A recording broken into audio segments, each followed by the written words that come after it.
આજે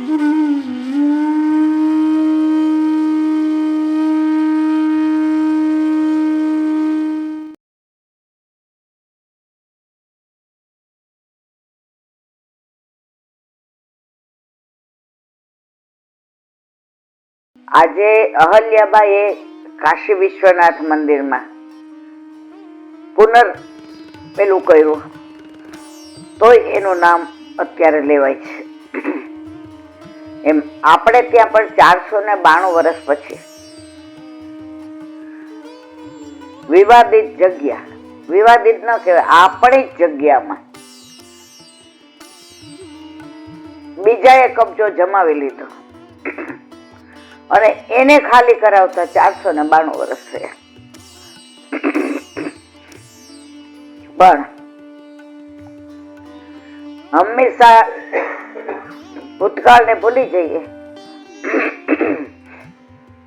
તો સોનેરી અક્ષરોએ જે આ ઇતિહાસ લખાયો છે, પણ આ ઇતિહાસ લખાવતા જે બધાએ આહુતિ આપી છે, જે બધાએ ત્યાગ કર્યો છે, કાલે તમે જોયું તો ઋતંભરાની આંખમાં આંસુ આવી ગયા હતા. નરેન્દ્ર મોદીજી બોલતા બોલતા કંઠ રૂંધાઈ ગયો હતો. આપણે બધા ટીવીમાં જોતા હોવા છતાંય આપણે સ્પંદનો, આપણા રૂવાટા ઉભા થઈ જતા.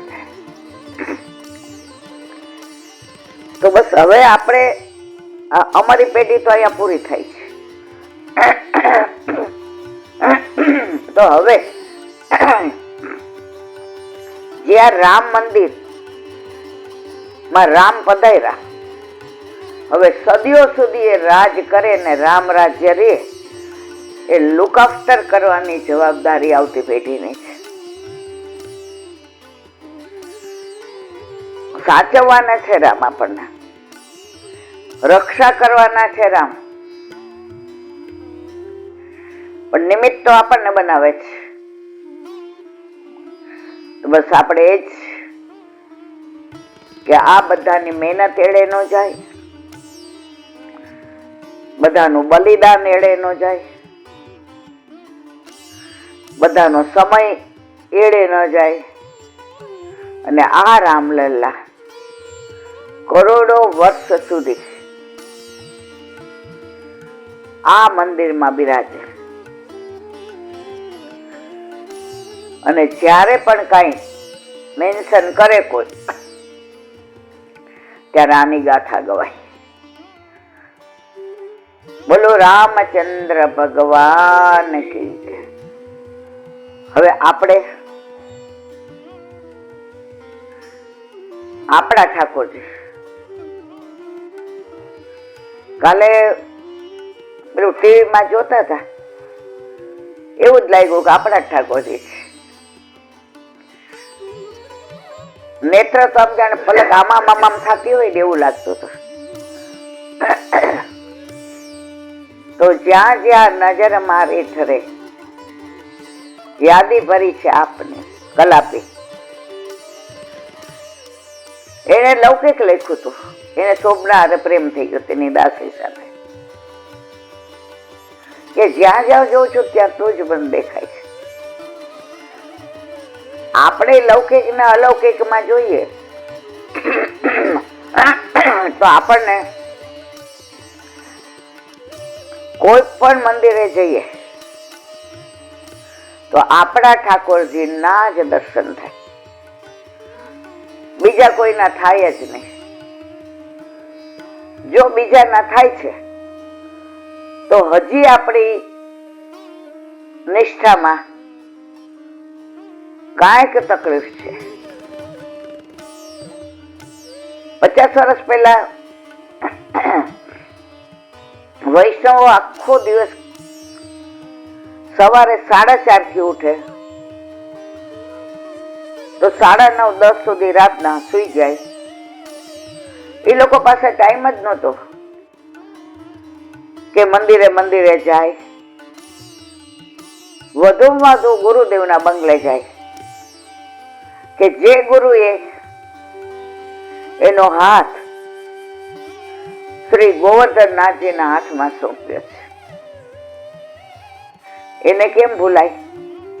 એક જન્મના 70 કે 60 વર્ષના જે મા બાપ છે, જે લોહીના સંબંધી છે, એને આપણે બોલીએ છીએ કે ભૂલો ભલે બીજું બધું, પણ મા બાપને ભૂલશો નહીં. અગણિત છે ઉપકાર એના એક દિવસ. તો જો આ 60-70 વર્ષના લોહીના સંબંધોમાં પણ આપણે આટલી બધી ભાવના ઊંચી રાખતા હોઈએ તો ઠાકોરજી, યમુનાજી, ગિરિરાજજી, વલ્લભ, આ બધા તો કરોડો જન્મથી આપણા છે, આપણા રહેશે અને આપણા હશે. તો એવા ઠાકોરજીને કેમ ભૂલી શકાય? ત્યારે એક જગ્યાએ પ્રોગ્રામ હતો એટલે કે ઈલાબેન થોડી વાર આવજો. સારું, ગયા. બધા એમની રીતે બધું બોલતા હતા. એ બધાને ખબર છે કે આ ઠાકોરજી સિવાય કશું નહીં જ બોલે, કારણ કે 2-4 વાર એમનો અનુભવ એવો થઈ ગયો હતો કે મને કઈ કહે બોલવા માટે, ત્યારે હું કહું એમ મને નહીં ફાવે, મને તૈયારી કરવી પડે. મનમાં કહું કે મારા ઠાકોરજીથી હું વિખૂટી પડી છું ને, તો એમાં મારે તૈયારીની જરૂર નથી. આજે મારી માં હારે વાત કરવી હોય કે મારા પિતાશ્રી સાથે વાત કરવી હોય, તમારે કોઈ અનુસંધાનની જરૂર નહીં. આમાં ખોટું કે સાચું એ જરૂર નહીં. મારા મા બાપ સાથેના મારા સંબંધોમાં મારે ક્યાંય વિચારવાનું જ નથી. બીજાના માટે બોલીએ ત્યારે સામેવાળા આપણી સામું જોતા હોય કે તમે આવું કયો છો, એમાં તો નહોતું. એટલે કાલે મને કે 5 મિનિટ રામ માટે એમને હોતું હું ના પાડીશ. મેં એ જ કીધું કે રામ મર્યાદા પુરુષોત્તમ છે, અમારા ઠાકોરજી પૂર્ણ પુરુષોત્તમ છે. રામ અને કૃષ્ણમાં અમે ભેદ નથી જોતા, પણ અમારી આસક્તિ અમારા કૃષ્ણમાં. અમને એટલું જ ખબર પડે કે અમે એકને જ એટલો બધો પ્રેમ કરીએ કે અમને બીજું વિચારવાનો ટાઈમ નથી. પણ રામ અમારા છે. એટલે કાલે બધાની આંખ નમ થઈ ગઈ હતી. એટલે આટલું બધું સરસ કર્યા પછી હવે મેન્ટેન થાય તો સારું. મેં કીધું જુઓ ભાઈ કે બેન, હવે મેન્ટેન કરવાનું એ પાછલી પેઢી. આપણે છીએ ત્યાં સુધી તો આપણે કરવાના જ છીએ, પરંતુ રામલલ્લા ઉપર એટલો વિશ્વાસ રાખો કે હવે કોઈ યવન એક બી શબ્દ બોલશે કે એક વાર પણ કઈ કહેશે તો હવે અમારું હિન્દુત્વ જાગૃત થઈ ગયું છે. આળસ મરડીને ઊભું થયું છે. હવે દુનિયાની કોઈ તાકાત ક્યારેય અમને અમારા સનાતન ધર્મથી દૂર નહીં કરી શકે, નહીં કરી શકે, નહીં કરી શકે. એક નિષ્ઠા. ઠાકોરજી આપણો ભાવ જુએ છે. ઘણા ઠાકોરજી પુષ્ટ કરાવે, ઈલાબેન થોડી સેવાની રીત શીખવાડો ને, જગાવવાથી માંડીને પોઢાડવા સુધી, પછી પુષ્ટ કરાવીએ. મારે જાહેરમાં કેવું પડ્યું, મારા વાલા, આ શબ્દનો ઉપયોગ ના કરાય છતાં પણ પેલા દીકરીઓ 15 ને 16 વર્ષે માં બનતી હતી, અને એના ઘરે દીકરો કે દીકરી આવે એને કેમ પેટ ભરાવવું, એને નવડાવો, એને સુવડાવો, એને વાળ કેમ ધોઈ દેવા, એને દવા કેમ પાવી, એના નાના નાના કુપર જેવા નખ કેમ કાપવા, કોણ શીખવાડતું હતું? માને એ માં બને ને એ બધું આવડી જાય છે. જેવી રીતે બાળક આવવાનું હોય ત્યાં સુધી એના સ્તનમાં ધાવણ નથી આવતું. ઠાકોરજીએ કેટલી બધી ચિંતા રાખી છે.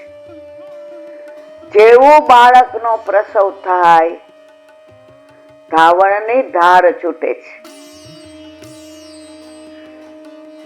ચિંતા કોને કરી? ઠાકોરજીએ કરી ને. તો આપણા ઘરે પ્રભુ પધારે. એક વૈષ્ણવ એક દાખલો આપ્યો હતો. એ કે એક દીકરી હતી ને, એ ખોળો ભરીને પિયરમાં આવી, એટલે મમ્મી એને ખવડાવવા પીવડાવવામાં દોડાદોડી કરે, એટલે સમજાવે કે બહુ ધીમે હાલ, દાદરા આમ ના ચડાય, આમ ના ઉતરાય. હવે એને પૂરા દિવસો આવ્યા ને તો એને બીક લાગી. એ કે હારું હું હુઈ ગઈ હોઉં અને બાળક પ્રસવ થઈ જાય, મને ખબર નહીં પડે ને મારાથી પડખું ફરવું ને મારા બાળકને કાંઈક થઈ જશે તો.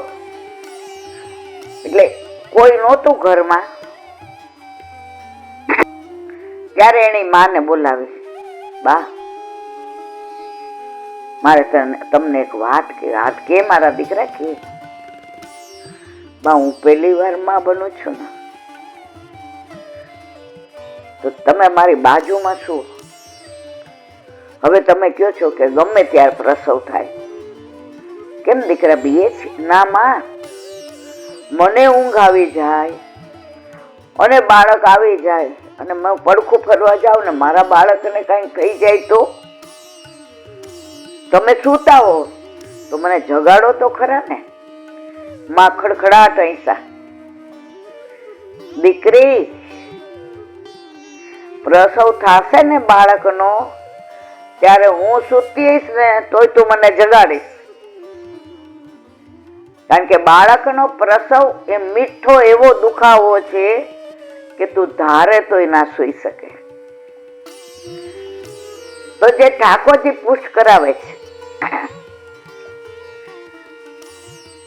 એને જરાય ચિંતા કરવાની જરૂર નથી. લૌકિક બાળકનો પ્રસવ થાય તોય ઠાકોરજી બધું શીખવાડી દે છે. તો આ તો સાક્ષાત પૂર્ણ પુરુષોત્તમ આપણા ઘરે વલ્લભ પધરાવી દે છે.